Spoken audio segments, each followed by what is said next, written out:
I hear the self-propelled lot have been giving us trailed lot a bit of stick. Never stops. I almost don't want to see the postman anymore. I'm not going to be outdone by an AI. Not a chance. If that's the end result. Friday, 28th of June. This is a couple of days before all the students turn up at the weekend, ready to start on the 1st of July, getting ready for their arrival. So just currently unpacking the stuff that we got them a bag, which they have for harvest. And then we give them food, so they get fed every day. They get their hot drink and their bottle of water, and they'll get their dessert and their main meal in here. Because the distance of the farms, we're going to set up a microwave and an inverter in the Unimog, so that the deliveries can go to them and get reheated, so that they get a hot, piping hot meal, you know, ready for them from 2 o'clock to 4 o'clock. So all the time we're going to feed everybody to keep them going, and make sure that every day they get a proper meal. Even the days that they're not working or it's raining, they'll still get a hot meal. So we'll do the meals from the 1st of July until the 5th of October, because the 5th is when I plan to have all the drilling finished by. So during that period, there'll be everybody will be fed once a day. Telephones, so we get the telephones as well, all set up. We use the cat phones because they're fairly robust if people drop them. And we just had all the farm maps printed. So, for example, these are the welcome packs. So they give everybody instructions about how controlled traffic farming works, the emergency plan, you know, what to do, where the hospitals are, A&E, etc., what numbers to call, the 3 what words of where the farms are, to the daily checks that they have to do, the RTK codes, because each farm has a different base station. And then we've got attention to detail about what we expect them to do, backing into corners, etc., how to, you know, cultivating routes to go to avoid load bridges, especially up in Lincolnshire where they've got the railway lines. Phone numbers for every person throughout harvest, the lorry drivers, the grain store, etc., all there, the name and telephone number, so that then they can plumb it into their telephone. And then the overall of the maps of where they are in location wise. Then the cropping plans for 2024, what's in the ground currently, what we're going to harvest, and then that goes through, and it's got a postcode for the entrances as well of where the gates are. It's also got on here reference points where the lorries go to unload, so the chaser bin drivers know where those points are, and the lorry drivers alike.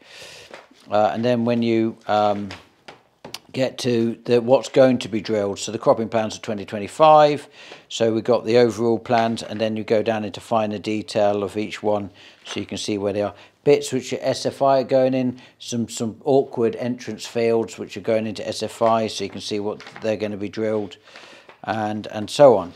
So every member of staff throughout the farming team gets a copy of this, and so then there is they've got all the information. There's no guesswork. We can't send people off 70 miles away and then expect them to know everything. So we need them to know where the entrances are, what the codes are to get in, the points in which they're going to unload or load, etc. So there's no guessing games. Everything's on the plans. Everything's clear to them and any others on the team. So we haven't got to be there, you know, constantly with them. So I call this a dovecot. This is for all the casuals that come in for harvest. This is part of one of the 2 accommodations that we provide. Got 5 bedrooms here. Got a kitchen. There's 2 kitchens. This is just one of them, and an area for them to sit and enjoy their meals. And then we've got one of the bedrooms, for example, is in here. So this is double bed. Got their sofas, got their nice PX bedding, and got their towels, etc. So all fully heated. It's got nice central heating, etc. And it's right on site, so it's perfect. Don't need a car or anything to come to work. Just walk out the door, clock in, and off we go. So Pete's got wind of the fact that there was a demonstration earlier in the week. I think it was Monday. On your day, we picked the day you weren't here. I've noticed it. That's been noted. of a robotic lawnmower. And that's gone in the report. And you've since cut it, but you were suspicious of these lines, weren't you? I was very suspicious, so I had to walk across it half a dozen times thinking that was not me. Definitely was not me. Yeah, and I had to mow across. You're feeling confident now, aren't you? But I'm not going to be outdone by an not a chance. If that's the end result, then absolutely no chance. I'm quite confident. You're okay. My position is secure. You're secure. Yeah. Well, they haven't made a hedge cutting tool yet, as far as I'm aware. Quite keen on that. Yeah, well, you'll give that job up, would you? That one again. Oh, okay, yeah. Particularly the larger hedges. Yeah. But even then, I'm not convinced. No, I'm feeling confident today. So Pete was a fireman. Was it 30 years or 33 years or something? 30, yeah. 30 exactly. 30 years as a fireman. Yeah. And you retired. 2.5 years ago. Right, but you've been here for. Oh wow. Is it 1999, 2000? Yeah, I can't. It's so long. Something like that, isn't it? So long. Yeah, you can't remember life without us. Well, I had a full head of hair and I was 23 stone. So look, You weren't 23 stone, you fibber. look at the state of me now. It's got to be 20. It's got to be. It's 19, 20 years. Yeah. I can't remember, to be honest. Anyway, Time. Has been a long time. has been a long time, yeah. I never remember your hair though. Good sure. Are you sure? I think you were born bald. Yes, full stress. Yeah.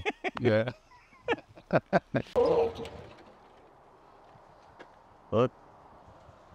This is Brooke. How old are you, Brooke?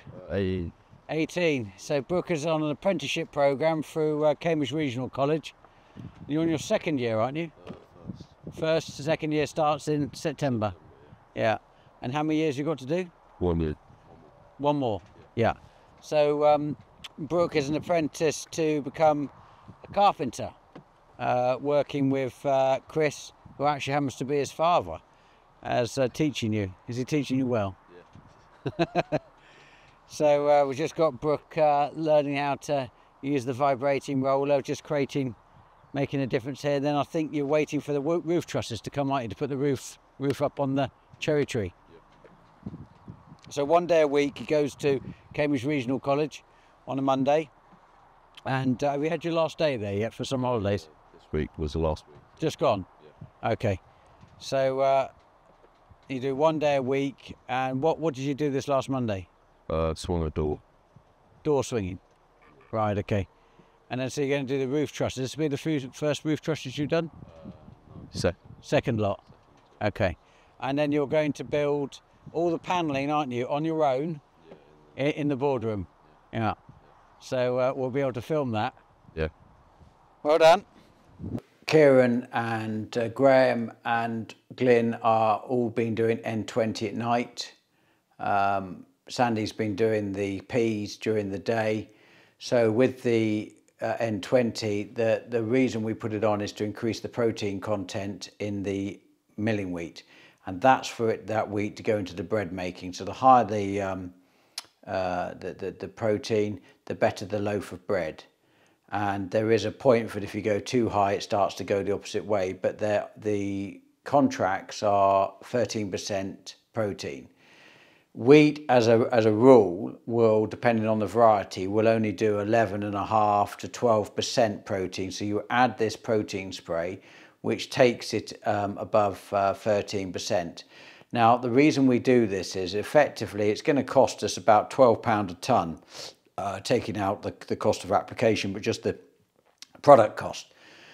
And traditionally, milling wheat would probably get us £20 a tonne premium.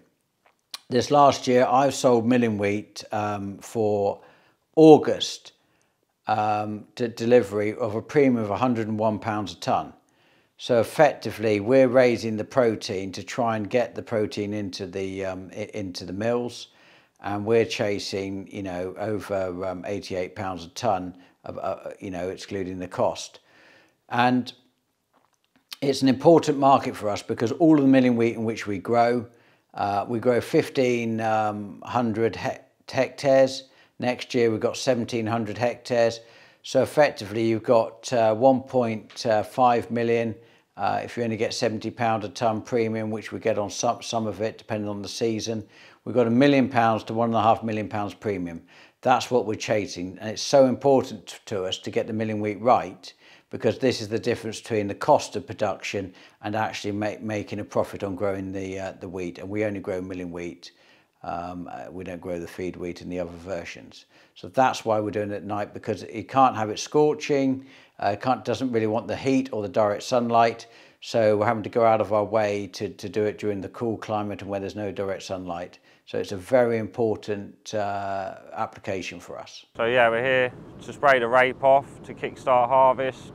So yeah, basically the rape's coming along nicely. It's browning off, but just here to really kick most of this ryegrass off and kill that, so we can come in here and give the combines a bit of an easier life. So yeah, we're here just spraying the rape at the minute, going up and down, just filling in the field. But yeah, quite an enjoyable week, doing a few night shifts and going to the day. So this week so far, we've achieved 650 hectares in Cambridge in 2.5 nights. In Lincolnshire, we've achieved 350 hectares on the N20, spraying that there. So at the minute we're standing about 800 hectares by the time I get this done with a roundup tonight. So, and then by the end of the week we will have about 1,200, 1,300 hectares all sprayed, so a few peas left to do, some oats to spray on the T2s in Lincolnshire. So yeah, all enjoyable week and yeah, productive week. So I'm Glyn, I've worked here for just over a year at PX Farms. It's currently 1:15 in the morning, Thursday. Is it Thursday today? Thursday the 27th, is it? Yeah, 27th. Had a breakdown at roughly 10 o'clock this evening, or yesterday evening. A link on the chain for the secondary arm on the sprayer. So I couldn't fold up, couldn't spray. So it's taken us till now to get it fixed. We've had a lorry on Furt held up. We've had Raymond on Bowser held up. Just got it all back together. Hopefully it's going to run all right. And just get the job done, hopefully. So this is the link we've just replaced. It's literally just the outer link that connects the ram to the outer section of the boom that unfolds. Basically you've got these two springs here that was under a lot of tension to keep the boom steady. This one job has taken us 3 hours now. When it went in the field initially, because we've got auto levelling on the boom, obviously this side of the boom folded in, then you're unbalanced, so this was right up in the air. Bit of a game to get it down level, managed to do that, folded up and then locked it in manually so that we could get back to the yard, because this wouldn't have happened in the field. We wouldn't have fixed this in the field, not in the dark. Interestingly, the other side went about 3 months ago, which I did with Simon in the field. So yeah, we're just about to fold up, get down the field and see how she goes. Currently spraying at night with the current temperatures, anything above 20 degrees. We're putting N20 fertiliser on the ear to get the protein level up in the wheat. Anything above 20 degrees, bright sunlight tends to scorch it, hence why we're working at night when it's a little bit cooler. And breakdowns always happen at night, so hey ho. So we're back down the field after our repair. Just sprayed out 700 litres what I had in the tank. Everything seems fine. So we're currently filling up, currently putting fertiliser in, N20, which is going on at 200 litres a hectare. With that in the tank, we're putting on water as well, which is going on at 100 litres a hectare. So we're spraying 300 litres a hectare in total. We work as a team. Got Martin on the lorry and Raymond on the Bowser. So once we've put the fert in, we'll then put the water in and hopefully get out there and have an easy night again. So the current field we're in is winter wheat. With the winter we've had, we're still getting major issues with it being so wet in this field. This is probably one of our worst fields. Without the self-propelled sprayers this year, I don't know what we would have done spraying terms, because they've, you know, we've kept them going, whereas the trails have got stuck. But yeah, it's still very, very wet in places. Places we're having to pull out of tram lines because they're now getting so deep to avoid doing damage to the machines. Don't know how the combines are going to cope down here, but where there's a will, there's a way. So yeah, we've put in the N20 on. That's the final pass through the wheats. Getting very, very close to harvest now. Probably 10 days, 2 weeks, we'll be on it. You can smell it in the air. It's warm. And it's getting to our time of year. So where we are currently is a very, very wet spot in the field, just by the gate. You can see by looking at the ground, it's dried out on top and there's a crust. But if you look behind me in the bottom of this tram line, obviously we're still very, very wet. Now we've got onto the narrow wheels, that creates another bit of a problem in that we sink in that a little bit more. But yeah, hopefully we'll never ever get a winter like we just had.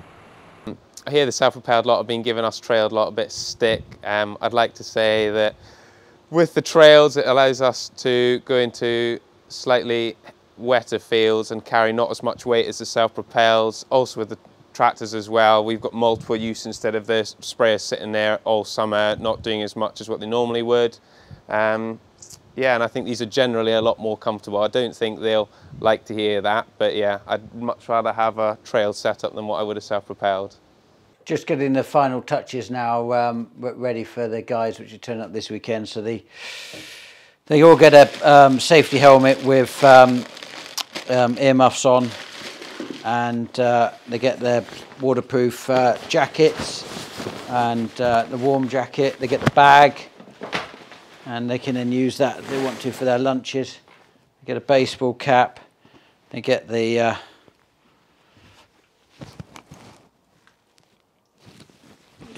polo tops. They will get the Harvest 24s on. Yeah, get about 4 of those. They get the fluorescent jacket as well, you know, just the outside sleeve one. And then they get a fleece to wear. And then the shorts, they get the rugby shorts. And a pair of overalls for blowing down the machinery and servicing, and then they'll get their goggles and a set of gloves as well. So everybody will be kitted up so that they've got their own sort of clothing and some PPE as well, apart from the PPE which is obviously in the workshop and other areas depending on what they're doing. So just sorting out the keys and their time books and their contracts, and then they have to sit and do the health and safety, which we've now put on an email and we send it to them and they sign it on Adobe Reader, so they've got the health and safety folder and procedures with them at all times. Witham Group, who provide us with oils for the farm, you know, I showed you before, there's barrels and barrels of oil going on everywhere. We really want to have a more simplified system, which we've been running for probably best part of 20 years now. So because we've changed the machines, etc., we got Witham to come in. Neil came and he went through all the machines. He's listed all the machines through here, all the cars, all the combines, etc. He's updated the oil that we require. And it's a surprising amount of oil that is needed to just go through our fleet of machines. And then each machine is in here. You go to your machine and it tells you what to put in where and what the capacity is, etc. of you know, hydraulics, for example. We've got hydropower here, which is HV46, 112 litres. That's for JCB 560/80. Same with the Hiluxes, tells you in here what the Hiluxes take, etc. And this is so that anybody, whether it's a casual labourer, whether it's the farm guys, they can grab this folder, they know what to go and where, then there's no risk of putting the wrong oil in. And then with them, make sure that we have the oils. They come and do a monthly stock take, and if they need any update of oils or any more, they come and send a lorry in and top them up. So please, we've got that will now go in the workshop. Anglia Water have written to me, given me under the Water Industry Act 1991, this came this week. They want to come onto the land to start to do trial pits and to put a new sewer in. And effectively, the Water Act of 1991 gives them powers to come in whether we like it or not and start digging holes in our fields.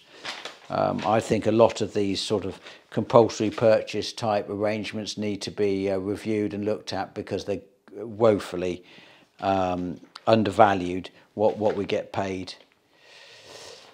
East West Rail, that came today, recorded delivery. We've written to them now over 10 times and some emails.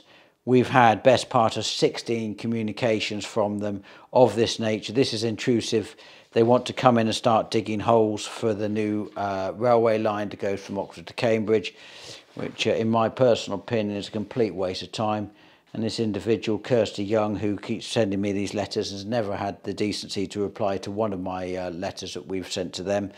They want to pay us, which would work out on a block of 250 acres, £1 an acre as compensation for them to come in and start doing surveys. £1 an acre.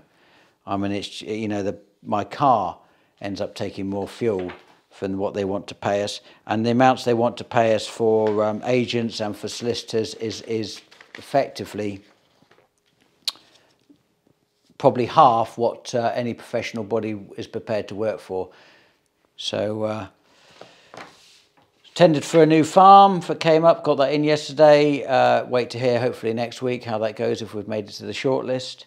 And yeah, so it's been yet again, the post never stops. I almost don't want to see the postman anymore when the letters come in.